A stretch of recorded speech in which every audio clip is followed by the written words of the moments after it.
on in 5K. And we were there covering this story when we found out that some of the runners don't even have a home to go back to tonight.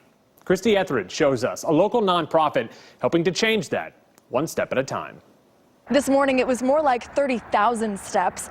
The group named Back on My Feet figured out a way to help people experiencing homelessness by training for and running in the Atlanta Half Marathon. And by the end of the race, some will have homes, degrees, maybe even jobs. 2, 4, 3, back on my feet. My bones on the road. Let's roll, let's roll. All right, Back on My Feet is a non-profit organization that helps men and women dealing with homelessness through the medium of running.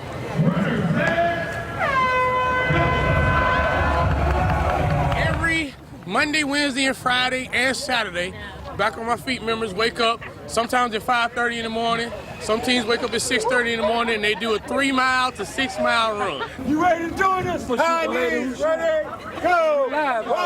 1, 2, 3, 4. It gets all these men some shoes. It gets them help. It gets jobs, housing, and a whole bunch of other stuff that they need to move from homelessness to sustainable living. Bring it in, circle up and hold. Let's go, let's go.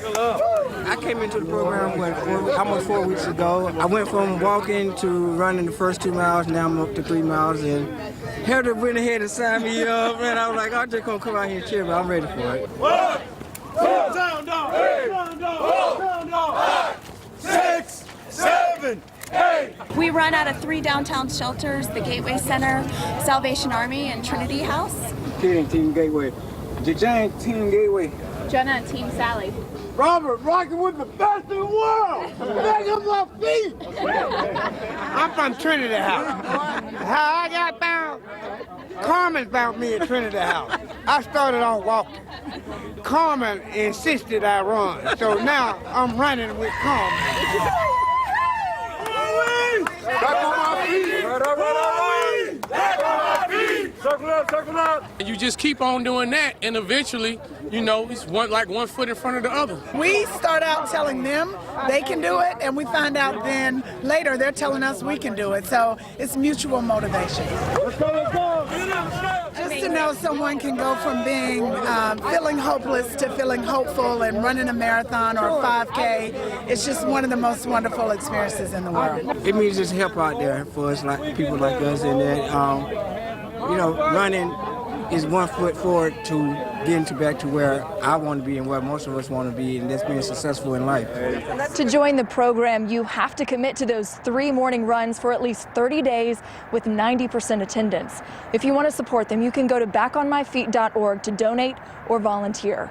Christy Etheridge, 11 Alive News. Well, it's safe to say you really had no excuse for you couldn't blame the weather, at least, for not getting out there. I still didn't go, but you have plenty of time to work off that turkey. I'll tell you what, it was just perfect. It wasn't too hot either. You know, last year we had those temperatures in the 70s. We were at 76 degrees on Thanksgiving, so not as toasty today, and it was more pleasant, I think, to get out and get a walk in. The rain that we are seeing in Georgia is just across the far southeast part of the state. So if you are headed down towards Valdosta yet this evening, maybe on your way home, a few showers as you approach the Florida state line, and then a few showers over Florida as they have a broad trough of low pressure in place. But the rest of the state's looking really good. It's just those few showers that are off to the south, and they're on the light side as well. Widespread, but on the light side. And here we're looking at a beautiful evening, so everything is very quiet on the radar. And the Christmas decorations, of course, have gone up. Here's a nice shot of Athens, our live tower cam there, showing you how they have decked the halls here at Clayton and Broad Street, and you can see the arch is in fine shape there this evening. And as far as the temperatures, we're going to see a bit of a fluctuation over the weekend and a little cooler air moving in over the weekend, but a fairly benign pattern for us as we head into our Black Friday. We'll have a cool start to the day. Temperatures will rebound in the afternoon, and then cool air reinforcements are going to be moving in with a frontal system Saturday into Sunday morning, and that's when that cool air will be moving on in once again. again. But right now on your Thanksgiving, this is how things have shaped up. We're at 49 degrees at this hour in Clayton. We're at 51 in Blairsville, 56 in Canton, 52 in Peachtree City, and 54 in Thomaston. And as far as today on your Thanksgiving Day, pretty close to average for this time of year. 61 degrees was our high, 40 our low, and that's right where we should be. 61 degrees for high, 42 for a low. And on this day, a day of extreme, 76 back in 1979 on this date was the record high, 19 was the record low. So we were nice to be about where we should be this time of year. So if you still haven't gotten a chance to get out and maybe work off some of that stuffing and turkey, it looks like a pretty nice evening to get out there. Temperatures will be dropping, so grab a jacket before you head out the door if you're going to be out this evening.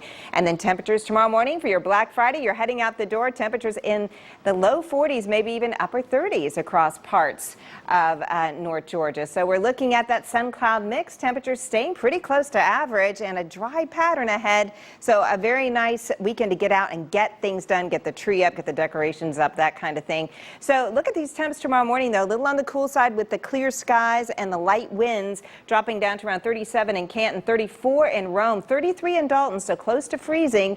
Should be around 39 in Thomaston, 38 in LaGrange as you head out the door. And then by lunchtime, we should be up in the mid to upper 50s across North Georgia. And by the afternoon hours, maybe you're coming home with your treasures, and we're looking at temperatures in the low 60s in Duluth and Atlanta, upper 50s in Gainesville, and mid 50s in Clayton.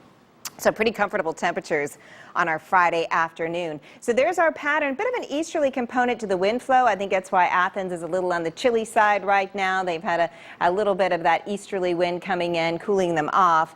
They're in the 40s, they're at 47 degrees in Athens right now. So as we head in through Friday, it's still going to be dry. We're still going to have that flow generally out of the northeast, and then we start to see it shift out of the south ahead of our next front. So the clouds come rolling in during the day on our Saturday. Right now, we think for the most part, we will be dry. So it looks like a nice dry pattern for us. So here's a look at your forecast as we head in to the next 7 days. You can expect to see things shape up like this. We'll have the temperatures close to where they should be again tomorrow over the weekend. Little cooler air moving on in, and then we'll see next week a little cooler still as we get down into the upper 50s Sunday and into Monday, and that trend pretty much continues into next week. So that is our fantastic Thanksgiving forecast and into this holiday weekend, and we'll be right back after this break.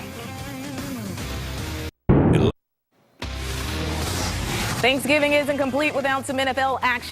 Looks like he's making some progress in the concussion protocol. He was limited at practice today wearing that non-contact jersey. The Falcons are looking to string together 3 straight wins this week against their division foe. Ryan Fitzgerald will get his 3rd straight start at quarterback, stepping in for Jameis Winston. But I don't know nothing about the division. I don't know nobody else's schedules. I don't know nobody else wins or losses. I don't really care.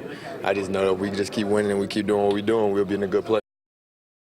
Work for Thanksgiving. They have to make this one count against the Dogs to become bowl eligible. But Georgia also has can get pretty chippy. That's sports. We'll be right back after this.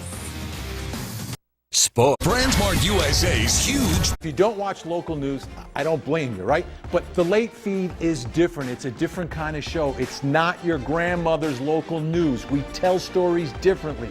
We approach things differently. I even dress differently. Coming up, stores are already open for shoppers, but did you know that there are deep discounts to be found on air travel this year? And on this Thanksgiving, how one family's tragedy saved so many other children. When we see you for NBC Nightly News.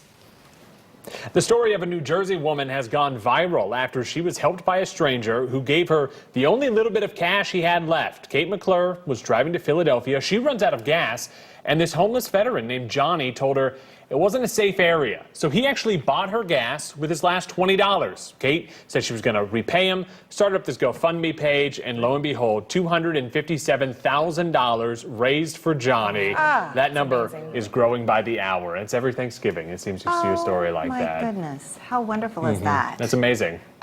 Wow, I'll tell you, that just proves every time you do something good, it comes back tenfold.